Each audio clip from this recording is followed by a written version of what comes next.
Hi hello ನಮಸ್ತೆ G Kannada ನ್ಯೂಸ್ಗೆ ಸ್ವಾಗತ. ನಾನು ಯಶೋಧ ಪೂಜಾರಿ. ವೀಕ್ಷಕರೇ, ಬಹು ನಿರೀಕ್ಷೆಯ ಪೌಡರ್ ಸಿನಿಮಾ ರಿಲೀಸ್ಗೆ ಕೆಲವೇ ಗಂಟೆಗಳು ಬಾಕಿ ಇದಾವೆ, ಲೆಕ್ಕ ಹಾಕ್ಬೋದು ನಾವು. ಸೊ ತುಂಬ ದೊಡ್ಡ ಮಟ್ಟದ ನಿರೀಕ್ಷೆ ಅಂತೂ ಖಂಡಿತ ಇದೆ. ಈ ಸಿನಿಮಾ ನೋಡಿ ನಾನು ಆಗ್ಲಿಂದ ಹೇಳ್ತಾ ಇದ್ದೀನಿ, ಸಿನಿಮಾ ನೋಡಿ ಹೊರ ಹೋಗುವಂಥ ಸಂದರ್ಭದಲ್ಲಿ ಹೊಟ್ಟೆ ಹೊಣ್ಣಾಗಿಸುವ ರೀತಿ ನಕ್ಕು ಒಂದು ನಗುವಿನ ಹ್ಯಾಂಗ್ ಓವರ್ ಮೂಲಕ ಹೊರ ಬರ್ಬೋದು ಅಂತ ಹೇಳ್ದೆ ನಾನು. ಅದ್ರ ಜೊತೆಗೆ ನಿಮ್ಗೆ ಗೊತ್ತೇ ಇದೆ, ಕನ್ನಡ ಸಿನಿಮಾ ಇಂಡಸ್ಟ್ರಿ ಅಂತ ಬಂದಾಗ, ಕನ್ನಡ ಸಿನಿಮಾಗಳು ಅಂತ ಬಂದಾಗ ನಮಗೆ ಈಗ ಸದ್ಯ ತಟ್ಟಂತ ನೆನಪಾಗೋದು KRG ಸ್ಟುಡಿಯೋ ತಕ್ಷಣ ನೆನಪಾಗೋದು ಕಾರ್ತಿಕ್ ಗೌಡ. ಅಂದರೆ ಇಂಡಸ್ಟ್ರಿಗೆ ಏನಾದರೂ ವಿಭಿನ್ನವಾಗಿ ಕೊಡಬೇಕು, ಏನಾದರೂ ಒಂದು ಮಾಡಬೇಕು ಅಂತ ಹೇಳಿ ನಿರಂತರವಾಗಿ ಪ್ರಯತ್ನ ಅಂತೂ ಈ ಖಂಡಿತ ಕಾರ್ತಿಕ್ ಗೌಡ ಅವರು ಮಾಡ್ತಾ ಇರ್ತಾರೆ. ಸೊ ಪೌಡರ್ ಸಿನಿಮಾದ ಬಗ್ಗೆ ಅವ್ರಿಗೂ ಕೂಡ ಸಿಕ್ಕಾಪಟ್ಟೆ ನಿರೀಕ್ಷೆ ಇದೆ. ಸೊ ಅವ್ರನ್ನ ಮಾತನಾಡಿಸ್ತಾ ಹೋಗ್ತೀನಿ, ಏನು ಹೇಳ್ತಾರೆ ಈ ಸಿನಿಮಾದ ಬಗ್ಗೆ ಅಂತ ಹೇಳಿ. ಸರ್ ನಮಸ್ತೆ, ಹೇಗಿದ್ದೀರಾ? ನಮಸ್ತೆ, ಚೆನ್ನಾಗಿದ್ದೀನಿ. ನೀವು ಹೇಗಿದ್ದೀರಿ? ನಾನು ಕೂಡ ಆರಾಮಾಗಿದ್ದೀನಿ ಸರ್. ನಮ್ಗೆ ನಿಮ್ಗೆ ನೋಡೋದೇ ಒಂಥರ ಖುಷಿ ಸರ್. ಈ KRG ಅಂತ ಬಂದ ತಕ್ಷಣ ಕಾರ್ತಿಕ್ ಗೌಡ ಅಂತ ನೆನಪಾಗ್ಬಿಡುತ್ತೆ. ಕನ್ನಡ ಇಂಡಸ್ಟ್ರಿಗೆ ತಮ್ಮದೇ ಆದ ರೀತಿಯಲ್ಲಿ ಕೊಡುಗೆ ಕೊಡಬೇಕು ಅಂತ ಹೇಳಿ ನೀವಿಬ್ಬರು ಕೂಡ ತುಂಬಾನೇ ಪ್ರಯತ್ನಗಳನ್ನ ಮಾಡ್ತಾ ಇರ್ತೀರಾ. ಇದೀಗ ಪೌಡರ್ ಮೂಲಕ ಮತ್ತೊಂದು ವಿಭಿನ್ನ ಪ್ರಯತ್ನಕ್ಕೆ ಮುಂದಾಗಿದ್ದೀರಾ. ನಿಮ್ಮ ಮೊದಲ ರಿಯಾಕ್ಷನ್? ಅದೇ ಪೌಡರ್ 3ನೇ ಸಿನಿಮಾ ರಿಲೀಸ್ ಆಗ್ತಿರೋದು KRG ಇಂದ ಥಿಯೇಟರ್ಸಲ್ಲಿ. ಫಸ್ಟ್ ರತ್ನ ಪ್ರಪಂಚ, ಆದಮೇಲೆ ಹೊಯ್ಸಳ, ಈಗ ನೆಕ್ಸ್ಟ್ ಪೌಡರ್. ಉತ್ತರಾಖಂಡ ಶೂಟಿಂಗಲ್ಲಿದೆ. ಪೌಡರ್ ಏನು ಅಂತಂದರೆ ಫಸ್ಟ್ ಟೈಮ್ ಒಂದು ಬಾಂಬೆ ಕಂಪನಿ ಜೊತೆ ಕೊಲಾಬ್ರೇಷನ್ ಮಾಡಿರೋದು. T V F very big web ಸೀರೀಸ್ಗೆ ತುಂಬ ಫೇಮಸ್ ಆಗಿರೋ ಒಂದು ಸಂಸ್ಥೆ. ಅವ್ರು ಫಸ್ಟ್ ಟೈಮ್ ಕನ್ನಡದಲ್ಲಿ ಒಂದು ಸಿನಿಮಾ ಸೌತ್ ಇಂಡಿಯಾದಲ್ಲಿ ಮಾಡಬೇಕು ಅಂತ ಕನ್ನಡದಕ್ಕೆ ಆರಿಸ್ಕೊಂಡ್ರು. ನಾವು ಎಲ್ಲೋ ಒಂದು ಭೇಟಿಯಾದಾಗ ಮಾತಾಡಿ ಇದನ್ನು ಇವತ್ತಿಗೆ ರಿಲೀಸ್ ಹಂತಕ್ಕೆ ಬಂದಿದೆ. ಸಿನಿಮಾ ಬಗ್ಗೆ ಮಾತಾಡ್ತಾ ಇರುವಾಗ out and out comedy. Diganth ಅಲ್ಲಿ ತುಂಬ ಜನ, ರಘುವಣ್ಣ ಆಗಲಿ, ಗೋಪಾಲ್ ಕೃಷ್ಣ ದೇಶಪಾಂಡೆ, ನಾಗಭೂಷಣ್, ಅನಿರುದ್ಧ್, ರವಿಶಂಕರ್ ಗೌಡ, ಧನ್ಯ, ಶರ್ಮಿಳಾ, ಎವ್ರಿ ಒನ್. 2 ಅವರ್ 10 ನಿಮಿಷ ಇದೆ picture, including all smoking card, sensor certificate ಎಲ್ಲ ಸೇರಿ ತುಂಬ ನೀವೇ ಹೇಳ್ದಂಗೆ ಹೊಟ್ಟೆ ಉಣ್ಣಾಗಿ ನಗ್ಸೋ ಥರ ಪಿಕ್ಚರ್ ಅಂತೂ. ಲಾಸ್ಟ್ 20 ಮಿನಿಟ್ಸ್ ತುಂಬ ಹೊಸತನದ ಕಾಮಿಡಿ. ಒಂದು 8 ವಿಭಿನ್ನವಾದ ಪ್ರಪಂಚಗಳನ್ನ ಒಂದೇ ಇಂಟರ್ಕನೆಕ್ಟ್ ಮಾಡಿದಾಗ ಏನೇನಾಗುತ್ತೆ ಅನ್ನೋ ಥರದಲ್ಲಿ ಮಾಡಿದ್ವಿ. ಸೊ KRG ಇಂದ ಒಂದು ಡಿಫ್ರೆಂಟ್ ಅಂತ ಅನ್ನೋದಕ್ಕಿಂತ ಒಂದು ಯೂನಿಕ್ ಎಕ್ಸ್ಪೀರಿಯನ್ಸ್ ಕೊಡಬೇಕು ಅಂತ ಎವ್ರಿ ಟೈಮ್ ಇರೋದು. ಸೊ ಈ ಕತೆ ಇಷ್ಟ ಆಯಿತು. ಜನಾರ್ದನ್ ಅವ್ರು ತುಂಬ ಚೆನ್ನಾಗಿ ಮಾಡಿದ್ದಾರೆ. ಸೊ ನೋಡೋಣ ನಾಳೆ.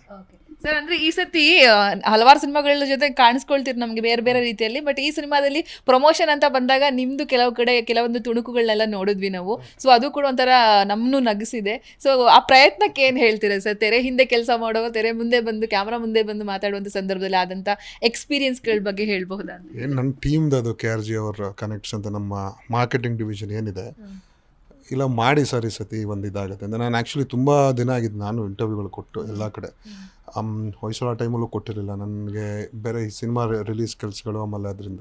ಸೊ ಪ್ರಾಬ್ಲಿ ಐ ಥಿಂಕ್ ನಮ್ಮ ಅಣ್ಣ ಮಾಡಿದ್ದು KGF 2 ಕಾಂತಾರ ಟೈಮಲ್ಲಿ ವಿಜಯಣ್ಣ ಮಾಡಿದಾಗ ಆ ಪಿಕ್ಚರ್ ರಿಲೀಸ್ ಆಗೋ ಸಂದರ್ಭದಲ್ಲಿ ಕೊಟ್ಟಿದ್ದು ಮೀಡಿಯಾ ಮುಂದೆ, ಅಂದರೆ ಪರ್ಸನಲಾಗಿ ಇಂಟರ್ವ್ಯೂ ಕೊಟ್ಟಿದ್ದು.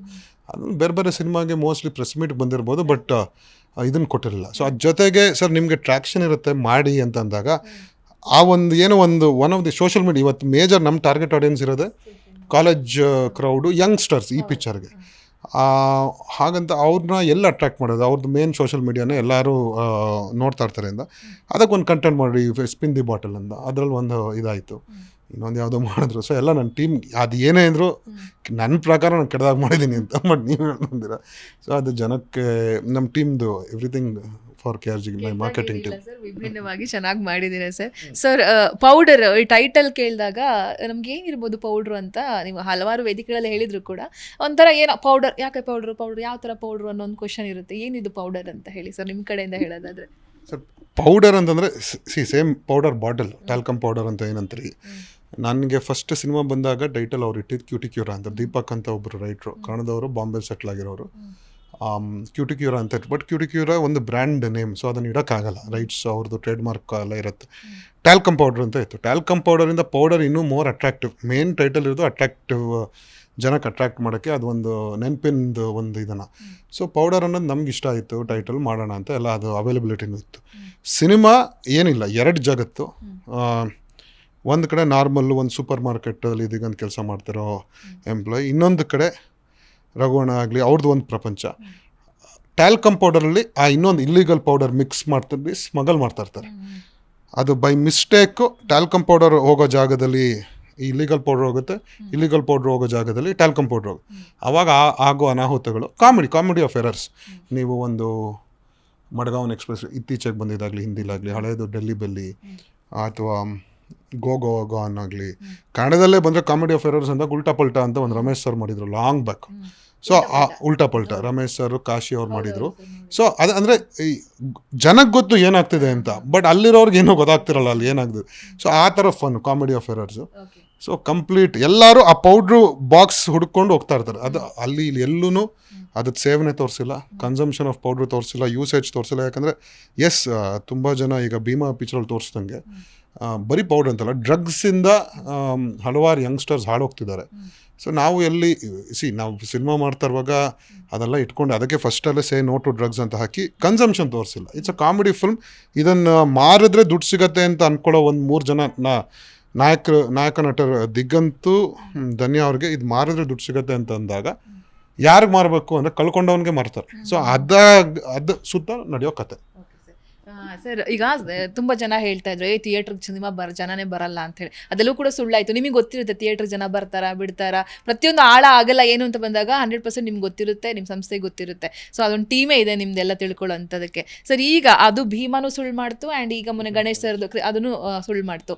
ಏನು ಹೇಳ್ತೀರಿ ಸರ್, ಈ ಥರ ಕೆಟ್ಟದಾಗ ಅಬ್ಸೋರ್ಗೆ ಏನು ಹೇಳೋದಕ್ಕೆ ಇಷ್ಟಪಡ್ತೀರಾ? ಆ್ಯಂಡ್ ಹೇಗಿದೆ ಪರಿಸ್ಥಿತಿ ಸರ್, ನೀವು ನಿಮ್ಮ ಕಡೆಯಿಂದ ಹೇಳೋದಾದ್ರೆ? ಕೆಟ್ಟದಾಗೆ ಅಂತಲ್ಲ. ಫಸ್ಟ್ ಆಫ್ ಆಲ್ ಎಲ್ಲದಕ್ಕಿಂತ congratulations Vijay sir, Ganesh sir and entire team. Bheema ನಮ್ಮ Jagadish producer, Krishnan Pranam Sakhi, Srinivas Raju and team, producer Prashant ಅನ್ಸುತ್ತೆ. ಸೊ ಅವರೆಲ್ಲರಿಗೂ ಕಂಗ್ರ್ಯಾಚುಲೇಷನ್. ಇಲ್ಲ, ಒಂದು ಲಾಸ್ಟ್ 6 ತಿಂಗಳು ಏನಾಗಿತ್ತು, ಒಳ್ಳೆ ದೊಡ್ಡ ಸಿನಿಮಾ ಬಂದಿಲ್ಲ ಹೌದು, ಬಟ್ ಕೆಲವು ಒಳ್ಳೆ ಸಿನಿಮಾಗಳಿಗೂ ರೆಸ್ಪಾನ್ಸ್ ಸಿಕ್ಕಲಿಲ್ಲ. ನಾನು ತುಂಬ ಕಡೆ ಇಂಟರ್ವ್ಯೂಲಿ ಹೇಳ್ದಂಗೆ ಶಾಕಾಹಾರಿ ಅಂತ ಒಂದು ಸಿನಿಮಾ, ಬ್ಲಿಂಕ್ ಅನ್ನೋ ಒಂದು ಸಿನಿಮಾ, 3ನೇ ಕೃಷ್ಣಪ್ಪ, ಉಪಾಧ್ಯಕ್ಷ ಒಂದು ಚಿಕ್ಕಣ್ಣ ಅವ್ರು ಮಾಡಿದ್ದು ಪಿಕ್ಚರು ತುಂಬ ಚೆನ್ನಾಗಿ ಕಲೆಕ್ಷನ್ ಆಯಿತು. ಅದ ನಂತರ ನಿಮಗೆ ನಾನೇನು ಹೇಳ್ತಿರೋದು, ಒಂದು ಅಟ್ಲೀಸ್ಟ್ 1.5-2 crores ಶೇರ್ ಮಾಡೋವಂಥ ಪಿಕ್ಚರು ಬಂದಿಲ್ಲ. ನಾವೇನು ಸುಮ್ಮನೆ ಕಂಪ್ಲೀಟ್ ನಾನು ಎಲ್ಲ ಕಡೆನೂ 100% ಆಡಿಯನ್ಸ್ ಮೇಲೆ ಬ್ಲೇಮ್ ಮಾಡ್ತಿಲ್ಲ.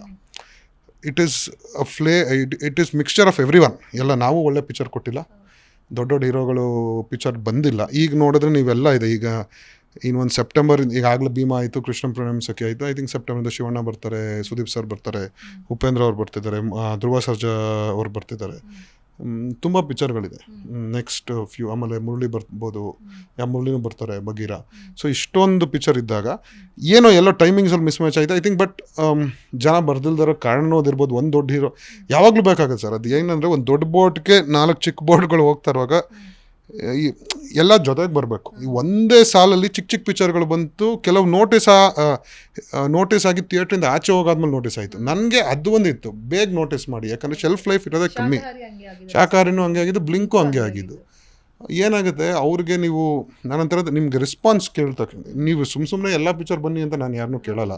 ಚೆನ್ನಾಗಿದ್ರೆ ಪಿಕ್ಚರು ದಯವಿಟ್ಟು ಬಂದು ನೋಡಿ. ಯಾಕಂದರೆ ಅವರು ಇಲ್ಲಿ ಏನೋ ಒಂದು ಸಿನಿಮಾ ಮಾಡಬೇಕು ಅಂತ ಬಂದಾಗ ಇಂಥ ಒಳ್ಳೆ ಪ್ರಯತ್ನಗಳನ್ನ ನೀವು ನೀವು ವಾಪಸ್ ಅದನ್ನು ಪ್ರಶಂಸೆ ಮಾಡಿ ಪಿಕ್ಚರ್ ಚೆನ್ನಾಗಿದೆ ಅಂತ ಹೇಳಿ ಬಂದು ತಟ್ಟಿದ್ರೆ ಇನ್ನೊಂದು ಸಿನಿಮಾ ಮಾಡ್ತಾರೆ. ದುಡ್ಡೇ ಕಳ್ಕೊಂಡ್ರೆ ಪಾಪ ಅವ್ರಿಗೂ ನಾಳೆ ಜೀವನ ಮಾಡೋಕ್ಕೆ ಇದಾಗತ್ತೆ. ಸೊ ಒಳ್ಳೆ ಸಿನಿಮಾ ಬಂದರೆ, ನಾನೇನು ಎಲ್ಲ ಸಿನಿಮಾಗೆ ಹೋಗಿ ಅದು ಇದು ಅಂತಲ್ಲ, ಸಿನಿಮಾ ಚೆನ್ನಾಗಿದ್ರೆ ದಯವಿಟ್ಟು ಬೇಗ ನೋಟಿಸ್ ಮಾಡಿ ಪಿಕ್ಚರ್ಗೆ ಹೋಗಿ. ಎಲ್ಲ ಆದಮೇಲೆ 3 ತಿಂಗಳಾದ್ಮೇಲೆ OTTಲಿ ಬಂದಾಗ ದಯವಿಟ್ಟು ನಾನು ನೋಡಲಿಲ್ಲ ಪಿಕ್ಚರು, ಸಾರಿ, ನಾನು ಎಷ್ಟೊಂದು ಕಡೆ ನಾನು ದುಡ್ಡು ಕೊಡ್ತೀನಿ ನಿಮಗೆ, ನಾನು ಅವತ್ತು ನೋಡ್ಬೇಕಿದ್ದು, ಅದೆಲ್ಲ ಏನು ಅಷ್ಟರಲ್ಲಿ ಪ್ರೊಡ್ಯೂಸರ್ ಹೊಟ್ಟೋಗಿರ್ತಾನೆ. ಅದನ್ನು ನಾನು ಹೇಳ್ತಿರೋದು ಜನದ ಬಗ್ಗೆ. ಬೇಗ ನೋಟಿಸ್ ಮಾಡಿ, ಟೈಮ್ ಮಾಡ್ಕೊಂಡು ಹೋಗಿ ಅಂತ ಇದೆ. ನಮ್ಮ ಕಡೆಯಿಂದ ನಾವೇನೇನು ರೆಡಿ ಮಾಡ್ಕೋಬೇಕು ಇಂಡಸ್ಟ್ರಿ ಪರವಾಗಿ. ಈಗ ಶೋ ಟೈಮಿಂಗ್ಸ್ ಒಂದು ಹೇಳಿದ್ರು, ಶೋ ರೇಟ್ಸ್ ಒಂದಲ್ಲ. ಈಗ ನೀವು ರೇಟ್ಸ್ ನೋಡಿದ್ರೆ ಪೌಡರ್ಲೂ ನಾನು ಮಲ್ಟಿಪ್ಲೆಕ್ಸ್ ಮೇಜರ್ಲಿ 150 ಸ್ಟಾರ್ಟ್ ಆಗುತ್ತೆ. ಕೆಲವು ಪ್ರೀಮಿಯಂ ಮಲ್ಟಿಪ್ಲೆಕ್ಸಸ್ ಇದೆ. ಈಗ ಒರಾಯನ್ನಲ್ಲಿ ಅವ್ರದ್ದೇ ಆದಂಥ ಆಪ್ರೇಷನಲ್ ಕಾಸ್ಟ್ಗಿರೋ 170-180 ಸ್ಟಾರ್ಟ್ ಆಗುತ್ತೆ. ಬಟ್ ಮೇಜರ್ಲಿ 150 ಸ್ಟಾರ್ಟ್ ಆಗುತ್ತೆ. ಬಿ ಸಿಯಿಂದ ಸಿ ಯಾವುದು ಫಸ್ಟ್ ವೀಕ್ ಮಾಡಲ್ಲ. ಬಟ್ ಟೈರ್ 2 ಸಿಟೀಸಲ್ಲಿ 80-60 ಗಿಡಕ್ಕೆ ನಾವು ಇದು ಮಾಡ್ತಾಯಿದ್ದೀವಿ. ಅಂದರೆ ಏನಾಗುತ್ತೆ, ದೊಡ್ಡಿರೋ ಪಿಕ್ಚರ್ ಇದ್ದಾಗ, ಸ್ಟಾರ್ ಪಿಕ್ಚರ್ಗಳಿದ್ದಾಗ ಎಷ್ಟಾದರೂ ಕೊಟ್ಟು ನೋಡ್ತಾರೆ. ಅದು ಒಂದು ಕ್ರೇಜ್ ಇರೋದೆ. ಇದು ಒಳ್ಳೆ ಕಂಟೆಂಟ್ ಆಚೆ ಬರೋವರೆಗೂ the other attractive is rate. ಹೌದು, ನಾನು 500 ರೂಪಾಯಿ ಕೊಟ್ಬಿಟ್ಟು ಒಂದು ಶಿವಣ್ಣನ ಪಿಕ್ಚರ್ ಅಥವಾ ಸುದೀಪ್ ಸರ್ ಪಿಕ್ಚರ್ ಆಗಲಿ, ಎಸ್ ಸರ್ ಪಿಕ್ಚರ್ ಆಗಲಿ ನೋಡ್ಬೋದು. ನಾನು ದಿಗಂತನ ನೋಡಬಾರ್ದು ಅಂತ ಅಂತಿಲ್ಲ, ಬಟ್ ದಿಗಂತ್ ಫಿಲ್ಮ್ಗೆ ಅಷ್ಟೊಂದು ಕೊಡಬೇಕಾ ಬೇಡವಾ ಅಂತ ಯೋಚನೆ ಮಾಡ್ತಾರೆ. ಆಬ್ವಿಯಸ್ಲಿ ಇಟ್ ಈಸ್ ನಾರ್ಮಲ್, ನಾವು ಅಷ್ಟೇ ಹಂಗೆ. ಹಾಗಂತ ದಿಗಂತ್ ಏನು ಅಂದರೆ ಅಲ್ಲಿ ನೋಡಿದ್ರೆ ಈಸ್ ಅ ಬ್ಯೂಟಿಫುಲ್ ಆ್ಯಕ್ಟರ್, ಸಕ್ಕದ ಒಳ್ಳೆ ನಟ. ಪ್ರಾಬ್ಲಿ ಲಾಸ್ಟ್ 2-3 ಫಿಲ್ಮ್ಸ್ ಅವ್ರದ್ದು ಚೆನ್ನಾಗಿ ಆಗಿಲ್ಲದೆ ಇರ್ಬೋದು. ಸೊ ಅದಕ್ಕೆ ಎಲ್ಲ ಕಡೆ ಕಮ್ಮಿ ಮಾಡಿದೆ. ಆಮೇಲೆ ಇದು ಇಟ್ಸ್ ಅ ಸ್ಮಾಲ್ ಫಿಲ್ಮ್, ಅಂದರೆ compare to those star film ಬಂದಾಗ ಸ್ಮಾಲ್ ಫಿಲ್ಮ್. ಅದರಿಂದ ನಾವು ಎಲ್ಲ ಕಡೆ ಈಗ ತ್ರಿವೇಣಿ ಮೇನ್ ಥಿಯೇಟ್ರು 100-80 ಇಟ್ಟಿರೋದು. ಸೊ ಎಲ್ಲರೂ ನೋಡ್ಕೊಳ್ಳೋಕ್ಕೆ ಈ ಅದೊಂದು ರೇಟ್ ಅವಕಾಶ ಇಟ್ಟಿರೋದು, ಇನ್ಯಾವುದು ಬೇರೆ ಇದನ್ನೆಲ್ಲ. ಸೊ ಎಲ್ಲ ಕಡೆ ನಾವು ಟಗರುಪಲ್ಯಾಗೂ ಮಾಡಿದ್ವಿ, ದೊಡ್ಡ ಬ್ಲಾಕ್ ಬಸ್ಟರ್ ಆಯಿತು. ಸೊ ಯಾವ ಪಿಕ್ಚರ್ಗೆ ಹಿಂಗೆ ಡೈನಮಿಕ್ ಪ್ರೈಸಿಂಗ್ ಇಟ್ಟಿದ್ದೀವಿ. ಬೇರೆ ನಾವೇನು ರೆಡಿ ಮಾಡ್ಕೋಬೇಕು ಇಂಡಸ್ಟ್ರಿಯಿಂದ, ನಾವು ಅಟ್ಲೀಸ್ಟ್ ನನ್ನ ಕಡೆಯಿಂದ ಅಂತೂ ಪ್ರಯತ್ನ ನಡೆಯುತ್ತೆ, ಬೇರೆಯವರು ಮಾಡಿದ್ರೆ ಒಳ್ಳೇದು. ಈಗ ನನಗೆ ಎಲ್ಲ ಹೋದಾಗ ಹೇಳ್ತಾರೆ ಪ್ಯಾನ್ ಇಂಡಿಯಾ ಸಿನಿಮಾ ಅಂತ ಬಂದ ಮೇಲೆ ಈ ಥರ ಆಗ್ತಾ ಇರೋದು. ಸೊ ಕನ್ನಡಕ್ಕಿಂತ ಸಿನಿಮಾ ಮಾಡಲಿ, ಮತ್ತು ನಮ್ಮ ಸ್ಟಾರ್ಗಳೆಲ್ಲ ಪ್ಯಾನ್ ವರ್ಲ್ಡ್ ಮಾಡ್ತೀವಿ, ಪ್ಯಾನ್ ಇಂಡಿಯಾ ಮಾಡ್ತೀವಿ ಅಂತ ಆ ಕಡೆಗೆ ಜಾಸ್ತಿ ಕಾನ್ಸಂಟ್ರೇಟ್ ಮಾಡ್ತಿದ್ರೆ ಅದು ನಮ್ಮ ಇಂಡಸ್ಟ್ರಿಗೆ ಪ್ರಾಬ್ಲಮ್ ಆಗ್ತಿದೆ ಅಂತ ಹೇಳ್ತಾರೆ ಸರ್. ನನಗೆ ಗೊತ್ತಿಲ್ಲ, ನಿಮಗೆ ಗೊತ್ತಿರುತ್ತೆ ಅನ್ನೋ ಕಾರಣಕ್ಕೋಸ್ಕರ ಕೇಳ್ತಾ ಇದ್ದೀನಿ, ಹೌದಾ ಸರ್ ಇದೇನಾದ್ರು ನಮಗೆ ಪ್ರಾಬ್ಲಮ್ ಆಗ್ತಿದೆಯಾ ಅಂತ ಹೇಳಿ. ಪ್ಯಾನ್ ಇಂಡಿಯಾ ಅನ್ನೋದು ನನಗೆ ಹೌದು, ನಾವು ಮಾಡಿದ್ದೀವಿ ಪಿಕ್ಚರ್ಗಳು ಪ್ಯಾನ್ ಇಂಡಿಯಾದಲ್ಲಿ. ಆ್ಯಂಡ್ ಎಲ್ಲ ಸಿನಿಮಾ ಹಂಗೆ ಮಾಡೋಕ್ಕಾಗಲ್ಲ. ನೀವು ನಾವು ಕಾಂತಾರ ಮಾಡಿದಾಗ್ಲೂ ಕನ್ನಡದಲ್ಲಿ ಮಾತ್ರ ರಿಲೀಸ್ ಆಗಿದ್ದು ಫಸ್ಟು, 2 ವಾರ ನಂತರ ಎಲ್ಲ ಕಡೆ ರಿಲೀಸ್ ಆಗಿದ್ದು. ಹಂಗೆ ಪ್ರಶಂಸೆ ಬಂತು ಆ ಪಿಕ್ಚರ್ಗೆ ಎಲ್ಲ ಕಡೆ. ನಾವು ಹಂಗೆ ರೆಡಿ ಇದ್ವಿ, ಟೀಮ್ಗಳು ರೆಡಿ ಇದ್ವಿ ಟು ಡಬ್ ಇಟ್ ಆ್ಯಂಡ್ ಮಾಡಿದಾಗ. ಆಮೇಲೆ ನಾವು KGF ಅಲ್ಲಿ ಮಾಡಿರೋದ್ರಿಂದ ಆ ನೆಟ್ವರ್ಕ್ ಗೊತ್ತಿತ್ತು ನಮಗೆ. ಸೊ ತುಂಬ ಈಸಿ ಆಯಿತು ಮಾಡೋಕ್ಕೆ ಕಾಂತಾರದಲ್ಲಿ. ಬಟ್ ನಾವು ಎಲ್ಲ 5 ಭಾಷೆ ಮಾಡ್ಬೋದಿದ್ದು, ಇಲ್ಲ ಅವತ್ತು ಅಣ್ಣನೂ ಅಷ್ಟೇ ಕನ್ನಡದಲ್ಲಿ ಮಾಡೋಣ ಅಂತ ಫಸ್ಟ್ ಹೇಳಿದ್ರು. ಅವ್ರು ಹೇಳ್ದಂಗೆ ಬಸ್ಟ್ ಕನ್ನಡದಲ್ಲಿ ಮಾಡಿದ್ದು, ಆಮೇಲೆ ಬೇರೆ ಭಾಷೆದಲ್ಲಿ ಮಾಡಿದ್ದು. ಪ್ಯಾನ್ ಇಂಡಿಯಾ ಅಂತ ಏನು ಸಿನಿಮಾ ಪ್ಯಾನ್ ಇಂಡಿಯಾ ಆಗಬೇಕು, ನೀವು ಮಾಡೋಕ್ಕಾಗಲ್ಲ. ಸಿನಿಮಾ ಪ್ಯಾನ್ ಇಂಡಿಯಾ ಆಗಬೇಕು ಇವತ್ತಿನ ದಿನ, ಒಂದು ಸಿನಿಮಾ ಈಗ ಇವತ್ತಿನ ದಿನ ಸಿನಿಮಾ ಪ್ಯಾನ್ ಇಂಡಿಯಾ ಆಗಬೇಕು. ಆಮೇಲೆ ನಿಮ್ಮ ಪ್ಯಾನ್ ಇಂಡಿಯನ್ ಆಡಿಯನ್ಸ್ಗೂ ಪ್ಯಾನ್ ಇಂಡಿಯಾಗೆ ನೀವು ಮಾಡಬೇಕು ಅಂತ ಮೆಚ್ಚಿಸ್ಬೇಕು ಅಂತ ಹೋಗಿ ನಿಮ್ಮ ಲೋಕಲ್ ಆಡಿಯನ್ಸ್ನ ಮೆಚ್ಚಿಸ್ತಿಲ್ಲ. You are going beyond that. ಎಲ್ಲೋ ನಮಗೆ ಇಲ್ಲಿ ನಮ್ಮ ಕೋರು ಪ್ರೈಮರಿ ಜನ ನೋಡೋ ಆಡಿಯನ್ಸ್ ಇಲ್ಲಿರೋರು, ಅವ್ರಿಗೆ ಫಸ್ಟ್ ಕೇಟರ್ ಮಾಡೋದ್ಮೇಲೆ ಬೇರೆಯವ್ರಿಗೆ ಮಾಡೋಣ. ಇಲ್ಲಿ ಇಷ್ಟ ಆದರೆ ಬೇರೆಯವ್ರಿಗೆ ಆಟೋಮ್ಯಾಟಿಕ್ಕಾಗಿ ಬರ್ತಾರೆ. ಸೊ ನಾವು ಕಾಂತಾರದಲ್ಲೂ ಅಷ್ಟೇ, ನೀವು ನೋಡಿದ್ರೆ ಇಲ್ಲ ಇದನ್ನೇ ಏನಂತಾರೆ, ಇಲ್ಲಿರೋ ಜನನೇ ಫಸ್ಟ್. ಇದು it was a culture of Kannada. ಈ ಲೋಕಲ್ ಕಲ್ಚರ್ ನೋಡೋಕ್ಕೆ ಬೇರೆಯವರು ತುಂಬ ಇಷ್ಟಪಡ್ತಾರೆ. ಇದು ಸಿಂಪಲ್ ಆಸ್ ಎ ಟ್ರಿಪ್ಸ್. ನೀವು ಒಂದು ಯಾವುದೋ ಬೇರೆ ಊರಿಗೆ ಏನಕ್ಕೆ ಹೋಗ್ತೀರಾ, ಹೋಗಿ ನೋಡ್ಕೊಂಡು ಬರೋಕ್ಕೆ ಏನಕ್ಕೆ ಹೋಗ್ತೀರಾ? ಇಲ್ಲಿಗಿಂತ ಚೆನ್ನಾಗಿರೋದು ಏನೋ ನಿಮ್ಮ ಊರಿಗಿಂತ ಏನೋ ಒಂದಿದೆ, ಆ ಮಾನ್ಯುಮೆಂಟ್ ಆಗಲಿ ಆ ಜಾಗಗಳಾಗಲಿ ನೋಡೋಕೆ ಹೋಗ್ತೀರಾ. ಸೊ ಅದೇ ಥರ ಇಲ್ಲಿ ಏನೋ ನಿಮ್ಮ ಕಲ್ಚರ್ನ ತೋರಿಸಿದಾಗ ಇದಾಗುತ್ತೆ. ಎಲ್ಲ ಸಿನಿಮಾ ಆಗಲ್ಲ ಅಂದ್ರೆ ಕೆಲವು ಸಿನಿಮಾ ಆಗುತ್ತೆ. ಈಗ ನೋಡಿ ಮಾರ್ಟಿನ್ ಮಾಡ್ತಾ ಇರುವಾಗ ಅವ್ರು ಮಾಡ್ತಿರೋ ವಿಜುವಲ್ಸು ತುಂಬ ದೊಡ್ಡ ಮಟ್ಟದಲ್ಲಿದೆ. ಸೊ ಅದು ಪ್ಯಾನ್ ಇಂಡಿಯಾ ಆಗ್ಬೋದು. ನೀವು ಸ್ಟಾರ್ಟಿಂಗ್ ಆಮೇಲೆ ಅದು ಆಯ್ತು. ಅವ್ರು ಲಾಸ್ಟ್ ನೋಡಿದ್ರೆ ಅವ್ರು ಪೊಗರು ಪಿಕ್ಚರ್ ಮಾಡಿದಾಗ 2 ಭಾಷೆದಲ್ಲೂ ಮಾಡಿದ್ದು ಪಿಕ್ಚರ್ ಅದು, ಕನ್ನಡ ಮತ್ತು ತೆಲುಗುಲು ತುಂಬ ಚೆನ್ನಾಗಿ ರೆಸ್ಪಾನ್ಸ್ ಇತ್ತು. ಸೊ ದಟ್ ಈಸ್ ಅದು ಒಂದು ಸ್ಟೆಪ್ ತೊಗೊಂಡು ಮುಂದೆ ಹೋಗಿದ್ದಾರೆ. ಸೊ ಅದೇ ಥರ ಎಲ್ಲ ಸಿನಿಮಾ ಅದನ್ನೇ. And it is a fresh attempt. Pan India ಇವತ್ತು ಈಗ ಧ್ರುವ ಅವರು is a very established star year. Pan world ಮಾಡ್ತಿರೋ ಫ್ರೆಶ್ ಅಟೆಂಪ್ಟ್, ಅದು ಏನಾಗುತ್ತೆ ನೋಡ್ಬೇಕು. ಆಮೇಲೆ ಅದೊಂದು ಆಗೋದಂದ್ರೆ ಅವ್ರು ಹೇಳ್ತಿರೋ concern will be an universal world subject ಇರುತ್ತೆ. ನೀವು ನನ್ನ ಪಿಕ್ಚರ್ ನನ್ನ ಟ್ರೇಲರಲ್ಲಿ ಏನು ನೋಡಿರೋದು ಅವ್ರು ಅಟೆಂಪ್ಟ್ ಮಾಡ್ತಿದ್ದಾರೆ. ಚೆನ್ನಾಗಾದರೆ ನೋಡೋಣ, ಅಂಥ ಒಂದು ಪಿಕ್ಚರ್ ಮಾಡ್ಬೋದು. ಬಟ್ ಎಲ್ಲ ಪಿಕ್ಚರು ನಾವು ಹಂಗೆ ಮಾಡೋಕ್ಕಾಗಲ್ಲ. ಈಗ ನಾನು ಏನಂತಿರೋದು, ನಮಗೆ ಟೆಕ್ನಾಲಜಿ ಇದೆ ಅಂತ ಎಲ್ಲ ಪಿಕ್ಚರ್ ಹಂಗೆ ಮಾಡೋಕ್ಕಾಗಲ್ಲ. ಸುಮ್ಮನೆ ತುಂಬ ಜನ ಬರ್ತಾರೆ ನಮ್ಮ ಹತ್ರನೂ, ಸರ್ ತೆಲುಗು ತಮಿಳ್ ಮಾಡಿಸ್ಕೊಡಿ, ಹಂಗೆ ಆಗಲ್ಲ ಸರ್. ಅವರು ಸಿನಿಮಾ ಅದು ಹೆಂಗೋ ಅದು ಇಟ್ ಇಸ್ ಮ್ಯಾಜಿಕ್ ಆಗಬೇಕು. ಪ್ಯಾನ್ ಇಂಡಿಯಾ ಆಗುತ್ತೆ ಸಿನಿಮಾ. ಇಷ್ಟ ಆದರೆ ಅವರೇ ಬಂದು ನಮ್ಗೆ ಡಬ್ ಮಾಡಿಸ್ಕೊಡಿ ಅಂತಾರೆ. ಈಗ ಜೈಲರಲ್ಲಿ ಕನ್ನಡದಲ್ಲಿ ತಮಿಳಲ್ಲಿ ಇಟ್ಟಾದ್ಮೇಲೆ ಶಿವಣ್ಣಂದು ಎಷ್ಟೊಂದು ಸಿನಿಮಾ ತಮಿಳಲ್ಲಿ ಮಾಡಬೇಕು ಅಂತ ಕೂತಿದ್ದಾರೆ. ಸೊ ಇಟ್ ಈಸ್ ಅದೊಂದು ಕಾಯಬೇಕು, ಆಟೋಮ್ಯಾಟಿಕ್ಕಾಗಿ ಆಗೋದು. ಅವರೇನು ಪ್ಲ್ಯಾನ್ ಮಾಡಿ ಮಾಡೋಕ್ಕಾಗಲ್ಲ ಎಲ್ಲದನ್ನು. ಸರ್, ಈಗ ನಿಮ್ಮನ್ನು ನಾನು ಹಲವಾರು ವೇದಿಕೆಗಳಲ್ಲಿ ಅಬ್ಸರ್ವ್ ಮಾಡಿದ್ದೀನಿ. ಸೊ ನಾನು ಅಬ್ಸರ್ವ್ ಮಾಡಿದಂಗೆ ನಿಮ್ಮ ಕೆಲಸ ಮಾತಾಡೋದು, ನೀವು ಮಾತಾಡೋದು ತುಂಬ ಕಡಿಮೆ. ಇವತ್ತೇ ಅನಿಸುತ್ತೆ ನಮ್ಮ ಹತ್ರ ಇಷ್ಟು ಮುಕ್ತವಾಗಿ ಮಾತಾಡಿರೋದು.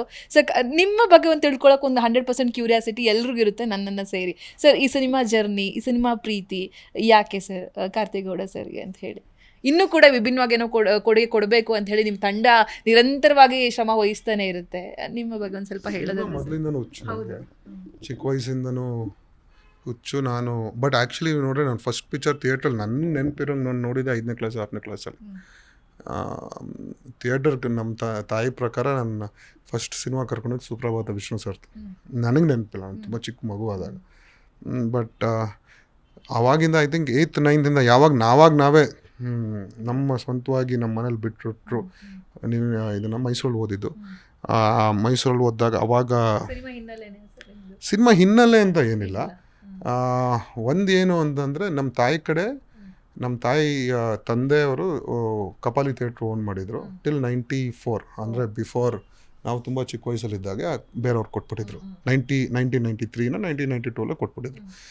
ಅದು ಒಂದೇ ಏನಾದರೂ ಸಿನಿಮಾ ನಂಟು ಅಂದರೆ. ಅದು ಬಿಟ್ಟರೆ ವಿಜಯಣ್ಣ ನಮ್ಮ ತಂದೆ ಕಡೆ ನಮ್ಮ ಅತ್ತೆ ಮಗ ಅಂದರೆ ನಾವು ಸೊ ಅವರು ವಿಜಯಣ್ಣ ನನಗೆ 2013 ನಿನ್ನಿಂದಲೇ ಮಾಡಿದಾಗ ಜೊತೆಗೆ ಮಾಡೋಣ ಅಂತ ಹೇಳಿ ಅವಾಗಿಂದ ಫುಲ್ ಆನ್ ಸಿನಿಮಾದಲ್ಲಿ ಬಂದು. ಬಟ್ ಮೊದಲಿಂದನೂ ಹುಚ್ಚು, ಈಗಲೂ ನನಗೆ ಎಲ್ಲ ಭಾಷೆ ಸಿನಿಮಾದು ಅಪ್ಡೇಟ್ ಇಟ್ಟಿರ್ತೀನಿ, ತುಂಬ ಸಿನಿಮಾಗಳು ನೋಡ್ತಾ ಇರ್ತೀನಿ. ನನಗೆ ಅದೊಂದು ತುಂಬ ಹುಚ್ಚು. ಸಿನಿಮಾ ಕ್ರಿಕೆಟ್ ಎರಡು ನಟಿಸೋ ಆಸೆ ಇಲ್ಲ, ಯಾವತ್ತೂ ಇಲ್ಲ. ಇದೆಲ್ಲ ಸುಮ್ಮನೆ ಇದು ಮಾಡಿ ನಾನು ಕ್ಯಾಮ್ರಾ ಮುಂದೆ ಸಿಕ್ಕಾಬಡೆ ಕಾನ್ಷಿಯಸ್ ಆಗಿಬಿಡ್ತೀನಿ. ಅದನ್ನು ಯಾರಾದ್ರು ತೆಗೆಸಿದ್ರೆ ನೋಡೋಣ, ಬಟ್ 99% ನನಗೆ ಆಸೆ ಇಲ್ಲ. ಯಾರು ಹೇಳಿಲ್ವಾ ಸರ್ ಒಳ್ಳೆ ಒಂದು ಬಾಡಿ ಗಿಡಿ ಎಲ್ಲ ಬರ್ಸ್ ಅಟ್ಲೀಸ್ಟ್ ವಿಲನ್ ಆದ್ರೂ ಐ ಅಂತೂ ತುಂಬಾ ಡಿಫ್ರೆಂಟ್ ಆಗಿದೆ, ಅದೇ ಅದು ನೋಡಿದಾಗ ಒಂದ್ ಸ್ವಲ್ಪ ವಿಲನ್ಗೆ ಏನಾದ್ರು ಮಾಡಿ ಹಂಗಿಂಗ್ ಏನಾದ್ರು ಹೇಳಿದ್ದಾರೆ, ಯಾರು ಹೇಳಿಲ್ವಾ ಅಂತ, ಅಥವಾ ನಾನೇ ಹೇಳ್ತಾ ಇರೋದಾ ಫಸ್ಟ್ ಅಂತ ಹೇಳಿ? ಇಲ್ಲ, ಹಂಗೇನಿಲ್ಲ. ಆ್ಯಕ್ಚುಲಿ ವಿಜಯ್ ಸರ್ ಮೊನ್ನೆ ಕೇಳೋದು, ದುನಿಯಾ ವಿಜಯ್ ಸರ್, ನಿಮಗೆ ಕರ್ತೀನಿ ನಟಿಸೋ ಆಸೆ ಇದೆಯಾ ಅಂತ. ಬಟ್ ಇಲ್ಲ, ನನಗೆ ನಾಟ್ ಇಂಟ್ರೆಸ್ಟೆಡ್. ಒಂದೊಂದಿನ ಆಗ್ಲೂಬಹುದು, ಹೇಳಕ್ಕಾಗಲ್ಲ. ನನಗೇನು ಗೊತ್ತು, ಬಟ್ ನಾನು 99% ನನ್ನ consciously I don't want to act. Finally Powder cinema ರಿಲೀಸ್ಗೆ ಕೆಲವೇ ಗಂಟೆಗಳಿದ್ದಾವೆ. ಜನ ಬಂದು ನೋಡಬೇಕು ಅನ್ನೋದೇ ಆಸೆ. ಕನ್ನಡ ಸಿನಿಮಾ ಉಳಿಬೇಕು, ಬೆಳಿಬೇಕು, ಇಂಥ ಒಳ್ಳೆ ಸಬ್ಜೆಕ್ಟ್ಗಳು ಬಂದಂಥ ಸಂದರ್ಭದಲ್ಲಿ ನಾವು ಅದನ್ನೇ ಎಂಜಾಯ್ ಮಾಡಬೇಕು. ನಿಮ್ಮ ಕಡೆಯಿಂದ ಬನ್ನಿ ಥಿಯೇಟ್ರಲ್ಲೇ ನೋಡಿ ಅಂತ ಜನರಿಗೆ ಹೇಳೋದಾದರೆ ಯಾವ ರೀತಿ? ಟ್ರೈಲರ್ ಲಾಂಚಲ್ಲೂ ಹೇಳಿದೆ, ಇಟ್ ಇಸ್ ಪೌಡರ್ ನಾಳೆ ರಿಲೀಸ್ ಆಗುತ್ತೆ. ಬೆಳಗ್ಗೆ ಮಾರ್ನಿಂಗ್ ಶೋ ಆದಮೇಲೆ ನಿಮಗೆ ನಿಮಗೆ most of the crowd reach ಆಗಿದೆ ಪಿಕ್ಚರ್ ಪ್ರಮೋಷನಿಂದ. ರಿವ್ಯೂ ಬಂದಾದ್ಮೇಲೆ ನೋಡೋಣ ಅನ್ನೋದು ತುಂಬ ಜನ ಇರುತ್ತೆ. ಅದು ಐ ಅಕ್ಸೆಪ್ಟ್ ಇಟ್. ಅದನ್ನು ರಿವ್ಯೂ ಬಂದರೆ ದಯವಿಟ್ಟು ನೋಡಿ. ಆಮೇಲೆ OTT ಆಗಲಿ ಇದನ್ನೆಲ್ಲ ನಾವು OTTಲಿ ಬಂದಾಗ ನೋಡೋಣ ಈ ಸಿನಿಮಾಗಳೆಲ್ಲ. ಇಲ್ಲ, ಈ ಸಿನಿಮಾ ಥಿಯೇಟ್ರಲ್ಲಿ ಚೆನ್ನಾಗಾದರೆ ಇವತ್ತಿನ ಪರಿಸ್ಥಿತಿಲಿ ನಮ್ದಂತ ಅಲ್ಲ, ಎಲ್ಲ ಸಿನಿಮಾಗೂ ಥಿಯೇಟ್ರಲ್ಲಿ ಚೆನ್ನಾಗಾದರೆ ಮಾತ್ರ OTT ಸೇಲ್ ಆಗೋದು. ಅಂದರೆ ಈ ರೇಂಜ್ ಫಿಲ್ಮ್ಸ್ ನಾನು ಹೇಳ್ತಿರೋದು, ನಾಟ್ ಸ್ಟಾರ್ಸ್, ಈ ರೇಂಜ್ ಫಿಲ್ಮ್ಸ್ ಅಲ್ಲ. ಹಂಗೆ ಅದನ್ನೇ ಕಂಡೀಷನ್ ಇರೋದು. ಅದು ಬಿಟ್ಟು ಇಟ್ ಈಸ್ ನಮ್ಮ ಕಡೆಯಿಂದ ಒಂದು ಪ್ರಯತ್ನ. ಇಷ್ಟ ಇಲ್ಲದೇ ಇದ್ರೂ ಹೇಳಿ, ನಾವು ಹೊಯ್ಸಳ ಸಿನಿಮಾಗೆ ನೀವು ಮಿಕ್ಸ್ಡ್ ರಿವ್ಯೂಸ್ ಬಂದಾಗಲೂ ಐ ಹ್ಯಾವ್ ಅಕ್ಸೆಪ್ಟೆಡ್ ಇಟ್. ಇದಕ್ಕೂ ನಿಮ್ಗೆ ಏನು ಅನ್ಸುತ್ತೆ ನೋಡಿ. ಬಟ್ ನಮ್ಮ ಕಡೆಯಿಂದ KRJ ಕಡೆಯಿಂದ ಒಂದು ಪರಿಪೂರ್ಣ ಎಂಟರ್ಟೈನ್ಮೆಂಟ್ ಸಿನಿಮಾ ತುಂಬ. ಆಮೇಲೆ ಲಾಸ್ಟ್ 20 ಮಿನಿಟ್ಸ್ ಗ್ಯಾರಂಟಿ ನೀವು ಮಾತಾಡ್ಕೊಂಡು ಹೋಗ್ತೀರ. ಈ ಥರ ಒಂದು ಇಮ್ಯಾಜಿನೇಷನ್, ಅದೇ all credits to Janardhan. But ಅದನ್ನು ಹೇಗೆ ಇದೊಂದು ಮಾತಾಡೋಗುತ್ತೆ, ಪಿಕ್ಚರ್ ಎಂಜಾಯ್ ಮಾಡ್ತೀರಾ. ಬಂದ್ಬಿಟ್ಟು ಇವತ್ತೇನು ನಿಮಗೆ ಕೃಷ್ಣ ಪ್ರೇಮ್ ಸಖಿ ಗೆಲ್ಸ್ಕೊಟ್ಟಿದ್ದೀರಾ, ಭೀಮಾ ಗೆಲ್ಸ್ಕೊಟ್ಟಿದ್ದೀರಾ, ನಿಮ್ಗೆ ಸಿಮಿಲರ್ ಎಂಟರ್ಟೈನ್ಮೆಂಟ್ ನಾವು ಕೊಡ್ತೀವಿ. ಬೇರೆ ಥರದ ಎಂಟರ್ಟೈನ್ಮೆಂಟ್ ಅಂದರೆ ಕಾಮಿಡಿ ಇದು, ಅದು ಬೇರೆ. ಒಂದು ಲವ್ ಸಬ್ಜೆಕ್ಟು, ಒಂದು ಆ್ಯಕ್ಷನ್ ಸಬ್ಜೆಕ್ಟು, ಇದು ನಾವು ಕಾಮಿಡಿ ಚಾನಲ್ ಕೊಡ್ತೀವಿ. ಸೊ 100% ಎಂಟರ್ಟೈನ್ಮೆಂಟ್ ಅಂತ ಕೊಡ್ತೀವಿ. KRJಯಿಂದ ನಾವು ಅಂದ್ಕೊಂಡಿದ್ದು ರತನ್ ಪ್ರಪಂಚದಲ್ಲಿ ನೀವು ಒಂಥರ ಸಿನಿಮಾ ಸಿಕ್ಕಿದ್ರೆ, ಇದರಲ್ಲಿ ಇನ್ನೊಂಥರ full comedy feel. Every film ಏನಾದರೂ ಒಂದು ಕೊಡಬೇಕು ಅನ್ನೋದು. ಸುಮ್ಮನೆ ಮಾಡಿ ಜಸ್ಟ್ ಫಾರ್ ಆ ಬಿಸ್ನೆಸ್ಗೋಸ್ಕರ ಈ ಬಿಸ್ನೆಸ್ಗೋಸ್ಕರ ನಾವು ಯಾವತ್ತೂ ಮಾಡಲ್ಲ. ಸೊ ಅದರಿಂದ ಮನೋರಂಜನೆ, ಕಂಪ್ಲೀಟ್ ಎಂಟರ್ಟೈನ್ಮೆಂಟ್, ಅದಂತೂ ನಾನ್ಸೆನ್ಸ್ ಕಾಮಿಡಿ. ಏನು ಲಾಜಿಕ್ ಏನು ಹುಡುಕೋಕೆ ಹೋಗ್ಬಿಡಿ, ಬಂದು ನಕ್ಕಿ ಹೋಗುವಂಥ picture. Finally sir, dream project ಅಂತ ಏನಿದೆ ಸರ್? ಕಾರ್ತಿಕ್ ಗೌಡ ಸರ್ ನಮ್ಮ ಇಂಡಸ್ಟ್ರಿಗೆ ಒಂದು ಮ್ಯಾಜಿಕ್ ಥರ ಏನೋ ಒಂದು ಮುಂದಿನ ದಿನಗಳಲ್ಲಿ ಕೊಡಬಹುದು ಅನ್ನೋ ಹೋಪ್ 100% ಎಲ್ಲರಿಗೂ ಇದೆ. ನಿಮಗೂ ಕೂಡ ಆ ರೀತಿ ತಯಾರಿಗಳು ನಡೀತಾ ಇರಬಹುದು. ನಾನೊಂದು ಮುಂದಿನ ದಿನಗಳಲ್ಲಿ ಈ ಥರದೊಂದು ಪ್ರಾಜೆಕ್ಟ್ ಕೊಡಬೇಕು, ಒಂದು ಡ್ರೀಮ್ ಅಂತ ಇದೆ ಅಂತ ಇದ್ರೆ ಸರ್ಗೆ ಏನಾದ್ರು ಇದ್ರೆ ಹೇಳಬಹುದಾ ಅಂತ ಹೇಳಿ? ಡ್ರೀಮ್ ಅಂತ ಗೊತ್ತಿಲ್ಲ. ಕೆಲವೊಂದು ಆಗುತ್ತೆ. ನನಗೆ ಒಳ್ಳೆ ಸಿನಿಮಾ ಕೊಡಬೇಕು ಅನ್ನೋದು ಒಂದು ಬಿಟ್ಟರೆ, ಅದು ಯಾವಾಗ ನಮ್ಗೆ ಎಕ್ಸೈಟ್ ಆಗುತ್ತೆ, ಆದಮೇಲೆ ನಾವು ಎಷ್ಟು ದಿನ ಅದ್ರ ಜೊತೆ ಟ್ರಾವೆಲ್ ಮಾಡ್ತೀವಿ. ಆ ಫಸ್ಟ್ ಡೇ ಕತೆ ಕೇಳಿದಾಗಿಂದನೂ ರಿಲೀಸ್ ಆಗೋವರೆಗೂ ಅಷ್ಟೇ ಒಂದು ಎಂಥೂಸಿಯಾಸಮ್ ಇದ್ದರೆ ಆ ಪಿಕ್ಚರ್ ಮೇಲೆ, ನನಗದು that gives me more satisfaction. ಆಮೇಲೆ ಡ್ರೀಮ್ ಅಂತ ನನಗೆ ಆ ಥರ ಒಂದು ಒಳ್ಳೆ ಸಿನಿಮಾ ಕೊಡಬೇಕು ಅಂತ ಇರೋದು. KRJಯಿಂದ ನೆಕ್ಸ್ಟ್ ಬರ್ತಿರೋದು 2 ದೊಡ್ಡ ಸಿನಿಮಾಗಳಂದರೆ, ಒಂದು ಉತ್ತರಾಖಂಡ, ಡಾಲಿ ಮತ್ತು ಶಿವಣ್ಣಂದು, ಮತ್ತು ಒಂದು 25% ಶೂಟಿಂಗ್ ಆಗಿದೆ. ನನ್ನ ಪ್ರಕಾರ ಅದು ಆ ಭಾಷೆ, ನಾರ್ತ್ ಕರ್ನಾಟಕ ಒಂದು ಡೈಲೆಕ್ಟ್ನ ತೊಗೊಂಡು ಮಾಡಿರೋ ಭಾಷೆ, ತುಂಬ ದೊಡ್ಡ ಮಟ್ಟದಲ್ಲಿ ಮಾಡ್ತಿರೋ ಸಿನಿಮಾ. ಅದು ಬಿಟ್ಟರೆ ಸುದೀಪ್ ಸರ್ ಅವರೇ ಡೈರೆಕ್ಟ್ ಮಾಡ್ತಿರೋದು. ನೆಕ್ಸ್ಟ್ ಇಯರ್ ಸ್ಟಾರ್ಟ್ ಆಗ್ಬೋದು. ಅವರೇ ಹೀರೋ, ಅವರೇ ಡೈರೆಕ್ಷನ್ನು, ಸುದೀಪ್ ಸರ್ ಮಾಡ್ತಿರೋದು. So these two will be ಸದ್ಯಕ್ಕೆ ಇದು. ಡ್ರೀಮ್ಸ್ ಕೀಪ್ ಚೇಂಜಿಂಗ್ ಅಲ್ವಾ, ನೀವು ಲೈಫಲ್ಲಿ ಏನೇನು ಆಗ್ತಿರೋದು ಅದು ತಕ್ಕಂಗೆ ಚೇಂಜ್ ಹಾಕ್ಕೊಂಡು ಹೋಗುತ್ತೆ. ಈ 2 cinema will be as of now today KRJ ಕಡೆಯಿಂದ 2 ಇದು. ಬಟ್ ಯಾರಿಗೆ ಗೊತ್ತು, ಯಾವತ್ತೋ ಒಂದಿನ ಕತೆ ಇನ್ನೊಂದು ಎಕ್ಸೈಟ್ ಆಗ್ಬೋದು. ಹಾಗಂತ ನನಗೆ ಪೌಡರು ನಂಗೆ ತುಂಬ ಎಕ್ಸೈಟ್ ಆಗಿರೋ cinema. The way it is ಇದನ್ನು ಬಂದಿರೋ ಇದರಲ್ಲಿ ಎವ್ರಿಥಿಂಗ್ ವಾಟ್ ವಿ ಡು. ತುಂಬ ದೊಡ್ಡ ಡ್ರೀಮ್ ಅಂದರೆ ನೋಡ್ಬೇಕು, ಒಂದು ಮೋರ್ ದೆನ್ ಐ ಥಿಂಕ್ 2-3. ಯಾಕೆ ಹೇಳ್ತೀನಿ ಅಂದರೆ ಸೈಲೆಂಟ್ ಕಿಲ್ಲರ್ ನೀವು. ಒಳಗಿಂದ ಏನಾದರೂ ಒಂದು ಆಗ್ತಾ ಇರುತ್ತೆ, ಏನೋ ಒಂದು ಪ್ಲಾನ್ಸ್ಗಳು ನಡೀತಾ ಇರುತ್ತೆ ಅಂತ ನನಗನ್ಸಿದ್ದು ಸರ್, ಅದಕ್ಕೆ ಕೇಳಿ. ಆ ಥರ ಡ್ರೀಮ್ ಅಂತ ನೀವು ಸುಮ್ಮನೆ ಜಸ್ಟ್ ಔಟ್ ಆಫ್ ಇದನ್ನು ಒಂದು ಕೇಳಿದ್ರೆ, ಐ ಥಿಂಕ್ ಮಲ್ಟಿ ಸ್ಟಾರರ್ ಒಂದು 3-4 ಹೀರೋ ಇಟ್ಕೊಂಡು ಏನು ಮಾಡ್ಬೋದು. ಎಲ್ಲ ಹೀರೋಗಳ್ಗೂ ಅಂದರೆ ಎಲ್ಲ ಸ್ಟಾರ್ಗಳ್ಗೂ ಈಕ್ವಲ್ ಪ್ರಾಮಿನೆನ್ಸ್ ಕೊಟ್ಟು ಏನು ಮಾಡ್ಬೋದು ಆ ಥರ ಏನಾದ್ರು ಸಬ್ಜೆಕ್ಟ್ ಬಂದರೆ I think that will be the dream project. ನಾನು ಒಂದು ಮಾಡಿದ್ನಪ್ಪ ಅಂತ ಅನ್ನೋದು ಒಂದು ತುಂಬ that will be the ultimate dream. 3-4 ಹೀರೋನು ಒಂದೇ ಸಿನಿಮಾದಲ್ಲಿ ಮಾಡಿರೋ ಒಂದು, ಬಟ್ ಗೊತ್ತಿಲ್ಲ ಆ ಥರ ಸಬ್ಜೆಕ್ಟ್ ಇನ್ನೂ ಬಂದಿಲ್ಲ, ಬಂದಾಗ ನೋಡೋಣ. ಜಿ ಕನ್ನಡ ನ್ಯೂಸ್ ಈಗ ನಿಮ್ಮ ಮನೆಯಲ್ಲೇ ನೋಡಿ. ಎಲ್ಲ ಕೇಬಲ್ಗಳಲ್ಲಿ ಈಗ ಲಭ್ಯ. Sun Direct 292, Jio TV 1334, U digital 162, city cable 51, GTPL 17, Abhishek cables 821, rock line telecommunication 51, Shri Basaveshwara number 60, Vinayaka digital number 53, in digital number 896ರಲ್ಲಿ. ನಿಮ್ಮಿಸ್ತದ ಜಿ ಕನ್ನಡ ನ್ಯೂಸ್ ನೋಡಿ ಆನಂದಿಸಿ.